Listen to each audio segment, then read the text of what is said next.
사람들이 사는 데가 very southern part of the Canada, right? My part of Canada is so low, there's actually a part of America above it. Okay. Right above Michigan, as I heard. Right below Michigan. 네, right below Michigan. 그래서 사실은 미국이랑 굉장히 가깝기 때문에 또한 겪었던 많은 그런 것들이 있을 텐데. 자, Daniel, could you please explain the metrical and what was the term?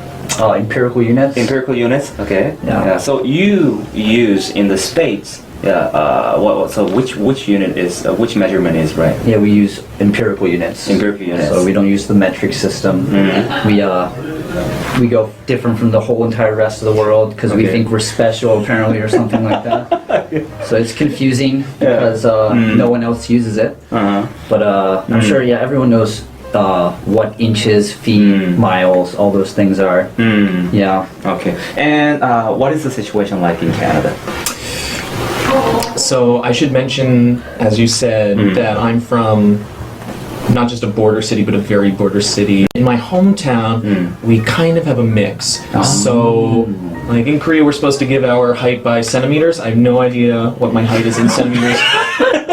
But if I look at this table, I can tell you, it's a little bit over, it's like around 2 meters, like that. Oh my gosh, that's... But you don't know your own height. But my height, I have no idea. You don't know your height. I would have to lie out on the table to get it. So in comparison to another object, you can figure out your height. And in feet and inches, that's perfectly fine. My weight is also in pounds, even though most Canadians, I think, would use kilograms. But if I pick something up, I can probably tell you what it is in kilograms. So other objects Oh too. my gosh. Yeah. Weather, you use Celsius or Fahrenheit then?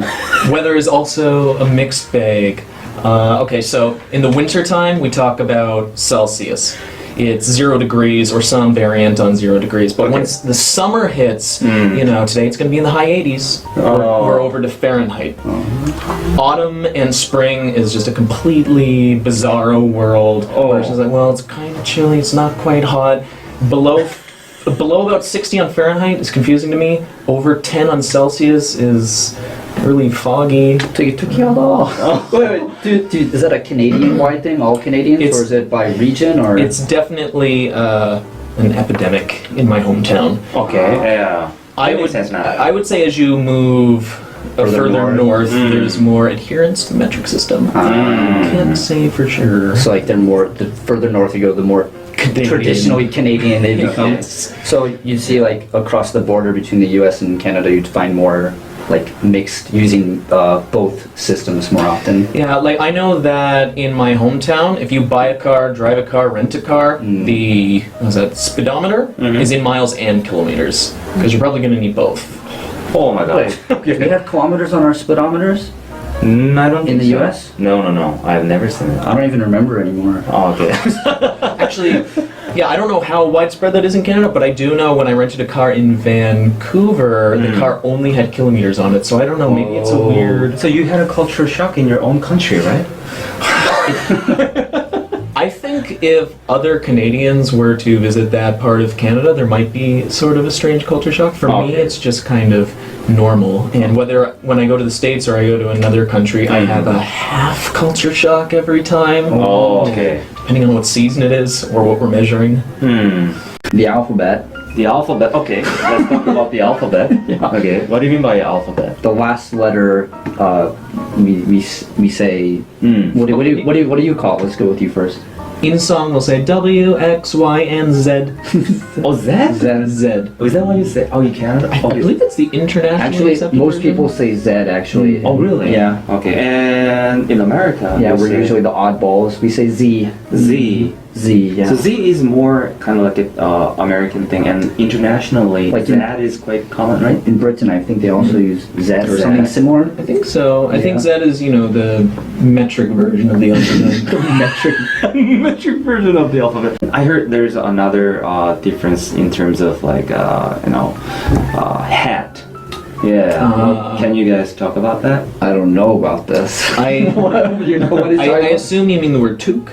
A toque. Yes. What is a toque? Toque is like when it's cold out and you put on one of those kind of like wool hats like this. Sometimes they have the boink like this. Like that very Canadian hat. Is it the one with the things that come down to here? I don't know if you can call that one a toque though. Oh, really? That's, okay. I don't know what that's called. Okay. I don't think that qualifies as toque. So toque is Maybe like it does. It's like a hot dog sandwich. Is that a sort thing of we call a beanie in Korea?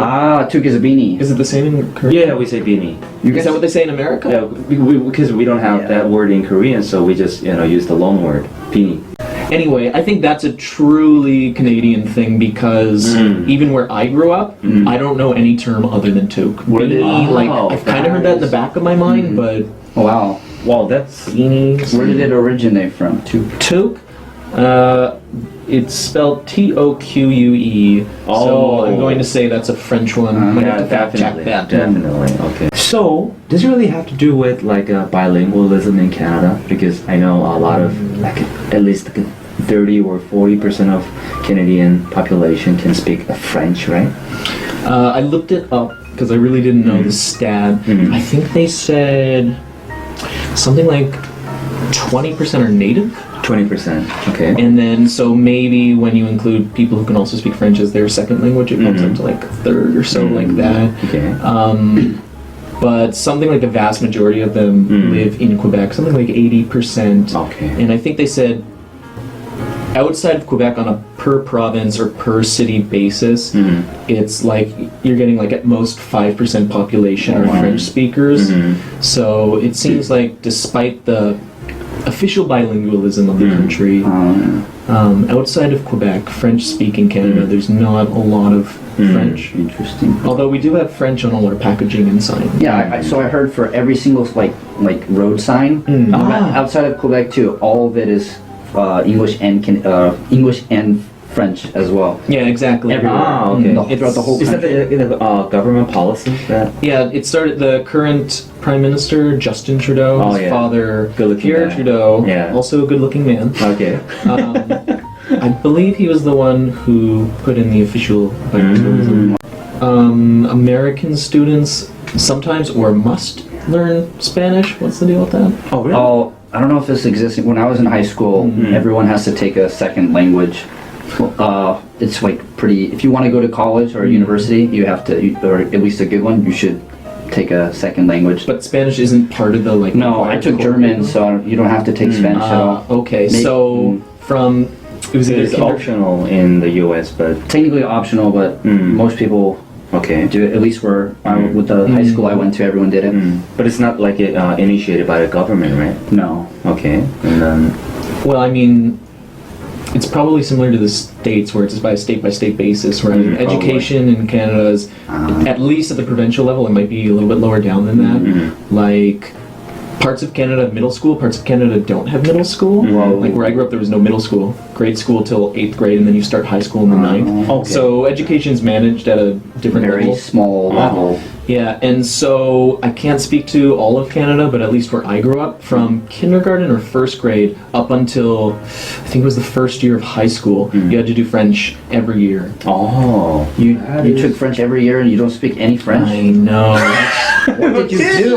What did you do? So to answer your question, don't try to be mean. to answer your question about the government issued policies, tensions between English and French-speaking Canada. I don't know if you guys know that Quebec has almost split away from English-speaking Canada twice. Oh wow. Okay. They had two referendums. One was sorry, I don't really know, but I think one was about 10 years ago, and the other one was maybe about 30 years ago. So like the Texas, really Canada. yeah. You can go anytime. I heard about that. Right, and I think both times it was like 49% said let's go. Oh my gosh, and that was so 51 close. is like really close every time. Yeah, that's really close. Yeah, So the so situation is kind of like similar to the what is happening in Barcelona in Spain. it's possible that there's sort of a protectionism going on with the language. I know, like Parisian French, they have an official board that's careful to make sure there's not too many loan words, right? Yeah. I don't know if that board exists in Quebec, but there very well might be that kind of mindset. Sentiment. But I can't say for sure, just speculating that perhaps Yeah. that exists. You mentioned there was an example you mentioned before though. Yeah. There was one loan word from English to Quebecian French wasn't there? Well, I'm not really so 100% sure about that, Yeah. but some Quebecois, they speak French with a lot of like English words Yeah. in English French words. sentences. Yeah. I saw a Quebecois guy on TV, and he spoke, when he spoke in French, he used the word fun. And there was another guy from Paris, and he made fun of it. So there was a tension between, going on between those two guys. So yeah, I think that could be a very good example of this two languages get assimilated. Yeah. So okay.